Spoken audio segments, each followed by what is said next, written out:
Good morning, my beautiful people. This is John from USA Mountain. Welcome back to Sunday Talk episode number 73. In this episode, as always, I'm gonna go over some of the questions you guys send me on YouTube. I hope your day is going well as planned.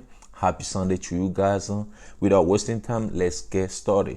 The first question today will come from Fit asks this question. Hello, brother from another mother. Do you know where I can get on the form I-470, I-485 from 2021? I mean, the older one is expiring on October 31st, 2020. I want to apply this week, but I couldn't find the new one. Thank you. Well, that's a good question, and thanks for the question. Usually, when you're trying to file a form, or you're trying to fill up a form, USCIS form, and the form is expiring, well, you still can use that form, okay? Like in this case, this person said I-485, which is a green card application form. It's expiring October 31st, 2020, where you still can use that form until the new version it's available. Since the new version is not available yet, you are free to use that one, okay? Don't worry about it. All right, I hope I answered your question. Let's move to another question here. This one will come from Pew asked this question. Hello, I want to know something. Is F2A minor child of a green card holder the immigration processing are going on, or it's assumed until December they will get an interview later? Well, thanks for the question. I think what the subscriber or the viewer is asking is he or she want to know if NVC is still working on F2A category visa, which is a visa of minor children of a green card holder. Yes, those people are not affected by the immigration suspension. Therefore, NVC is still working on those cases. But the thing is, if the U.S. consulate where that minor child will go for an interview doesn't resume visa services, there is no way NVC can schedule an appointment for the child. All right. So let's move to another one. This one will come from Douglas. Let me see. Douglas Asamoah asks this question. So I made only $35,000 last year. I filed for my family of 3. A friend of mine is supporting me with $120,000 earned last year. Will that be possible for my family to come? Thank you. Well, thanks for the question. It's all depend on whether or not you guys meet the poverty guideline income requirement. So basically, to petition for a relative, your income has to be 125% of the federal poverty guideline. If you are civilian, but if you are in military, you're sponsoring for your child and spouse, it got to be 125%. Your income had to be 100% of the federal poverty guideline. Okay. But in this case, you say you made $35,000. What you're gonna do is you have to check the federal poverty guideline. You can go to Google, type on federal poverty guideline of 2020. Then that will give you a list of federal poverty guideline based on your family size and also your state. So one thing too you have to keep in mind is that the person who is sponsoring, your joint sponsor who earned $120,000 last year, that person alone also has to meet the income requirement, which is like I say, 125% of the federal poverty guideline. Okay, that's how it works. The main thing here is to check the website yourself, the federal poverty guideline website. That way you know for sure if you're with your family of 3, how much is going to be, what will be the 125% of that income. All right. Let's move to another question here. This one is coming from Val. Let me see here. No, this one is coming from Catherine Coca. Catherine Coca asked this question. Hello, I do a filing for my husband under a CR1 visa. Due to the COVID-19, an interview has not been given to him, and our marriage is getting close to 2 years. Does that mean his visa will automatically change into IR1 visa? Okay. Well, that's a good question, and thanks for the question. Usually, according to USCIS, when you get married, okay, and you petition for your spouse, and by the time your spouse arrives to the United States of America, the category will change from CR1 to IR1, okay, which is immediate relative visa case. All right, so that's what USCIS says. So you write over here. So once you reach that 2 years, the category will change from CR1 to IR1. All right, so guys, let's move to another question here. The next question will come from Val. Val asked this question. Good morning, John.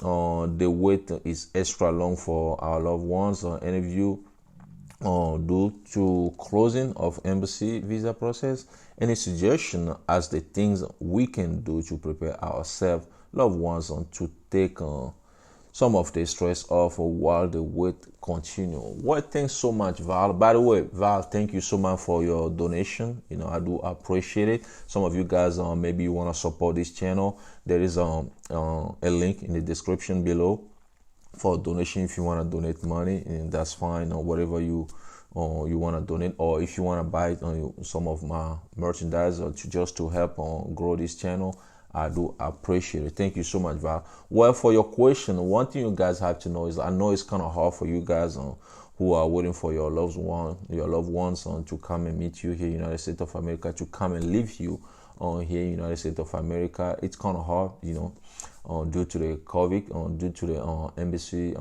visa services suspension.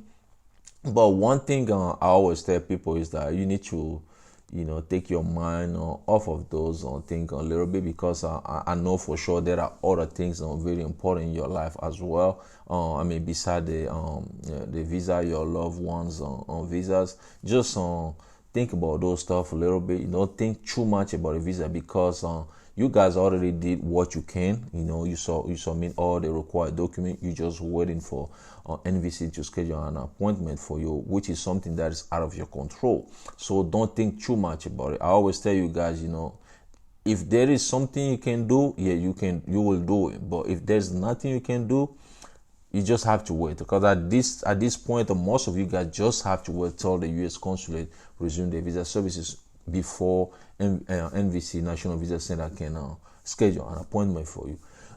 Excuse me, for either you or your loved ones. Okay, so that's what I think. And also, you have to keep praying. You have to pray a lot.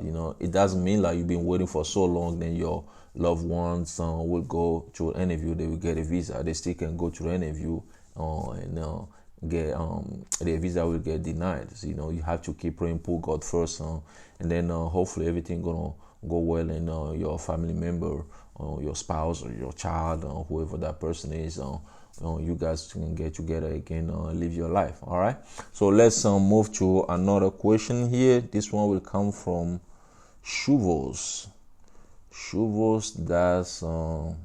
That's this question. People who are self-employed and drive lift car service, how can they submit on proof of current employment to NVC? Please answer. Well, thanks for the question. I receive these messages a lot. Some people drive for Uber, some people drive for Lyft, or they want to know how they can show proof of their current employment. Well, when you drive for those companies, actually you kind of like a contractor, to those companies, and you earn money. So you can use on your earning statement as proof of income, or maybe your 1099, the one you receive at the end of the year. You can use that as a proof of income as well. All right, so let's move to another one. This one will come from Brittany Hinton. Brittany Hinton asks this question. Hello, I'm a US citizen and my fiance is from Nigeria, but he lives in Ghana. Because of the restrictions or travel ban against certain countries, including Nigeria, will I still be able to marry him and have him come here to the US with me? Well, thanks for the question. I know a lot of you guys are in this situation. Unfortunately, your countries are banned by the US government, meaning that you cannot get an immigrant visa to come to the United States of America until the ban is lifted. And one of the examples is in Nigeria. But one thing you have to know is that the ban is only affecting people who will come to the United States of America on immigrant visa. Since that person is your fiance, you still can apply for a K1 visa for that your fiance, and he can use on that visa to come to the United States of America. But if you wanna petition for him, or you guys get married and you wanna petition for him as your husband, then you have to wait until the excuse me, until the ban is lifted before he can come to United States of America on immigrant visa. All right, so let's move to another question. This one will come from Veronica Cabella asked this question. Hello, how are you? I'm very good. For 10 months, NVC approved my immigrant visa. So far, I have not yet received my appointment. Please tell me why it is taking so long, or tell me exactly what to do. Please answer me. Well, Veronica, thank you for your question. I know a lot of you guys in that situation. I just talked about it. It's a very hard for you guys to wait for that long. But one thing I'm gonna tell you is that probably two things is happening here. Maybe your visa category is affected by the immigration suspension, because I don't know your visa category, so you have to wait till maybe after December 31st, 2020, before NVC can move on with your case. Okay, that's one thing. Or maybe on the US embassy, where the intended immigrant will go for interview, didn't resume the visa services yet, and then therefore you guys have to wait till they resume visa services, so NVC can schedule an appointment for you. So for me, it gotta be the reason why NVC didn't schedule an appointment for you yet. All right, so let's move to another question here. This one will come from Sana All asked this question. In our case on I-130, on my petition, want to be a U.S. citizen first before continuing the petition. Is that possible if the petitioner is a permanent now, but the case is now processed? Well, thanks for the question. And first of all, I answer this question, and that person sent me another follow-up question. So what I told this person was that yes, the person can petition for him or her as a green card holder. Okay, not only U.S. citizen can petition for the relative, green card holders also can petition for the relative. One good thing is that if you petition for a relative as a green card holder and you become a U.S. citizen, then you can update the case before NVC. That way, the visa category will change, okay? And then the process will be a little bit faster. And then the follow-up question this person sent was, she wants to deny the case now. Can we reapply again if she doesn't become a U.S. citizen? Well, if the petitioner want to withdraw the case, he or she has the right to withdraw the case and then a petition later on. There's nothing that will stop that person to not to petition again once he or she, once she withdraws the case. So to answer your question, yes, that person can still file I-130 petition later on if she decides to do it after becoming a U.S. citizen. Okay. All right, let's move to another question here, which is going to be the last question of today's video. This one will come from Cynthia Conde. My sponsor made a mistake in IA-64A. She already submitted the form to NVC. Can she delete the form and replace the correct form? Is there other way to correct submit a form and how? Well, thanks so much for your question. This is a good question. One thing I'm gonna tell you is that if the person just upload this form, and they didn't submit all the document to NVC yet, that person can just delete it, the form, and then upload the new one. All he or she has to do is to click on delete if beside the form fill, the I-64 field where that person upload the form. There will be when he click on, I think it's supposed to be approved first. When he click on approved, he can use a delete button to delete that form and then upload another one. But in case that person or the petitioner already submit the whole thing, well, you guys have to contact NVC to see if they can reopen the case for you, so you guys can upload another IA-64A. But if not, then you guys have to take additional document to interview. Basically, the intended immigrant will take document proof to interview just to show that he or she made a mistake on the form. Okay, that's how it works. And also I have a video about things you can do to correct the form you already submitted to NVC, National Visa Center. So guys, and like I said, that was the last question of today's video. Today I have another advice for newcomers to United States of America. My advice is don't compare yourself to other people. I know some of you guys who are new, when you come here to United States of America, you see people who have a nice stuff, a nice house, or they have a good job and all those stuff, and you start comparing yourself to those people. Oh wow, I can have this one too, I can have that one too. Guys, you just arrived. You have to be patient.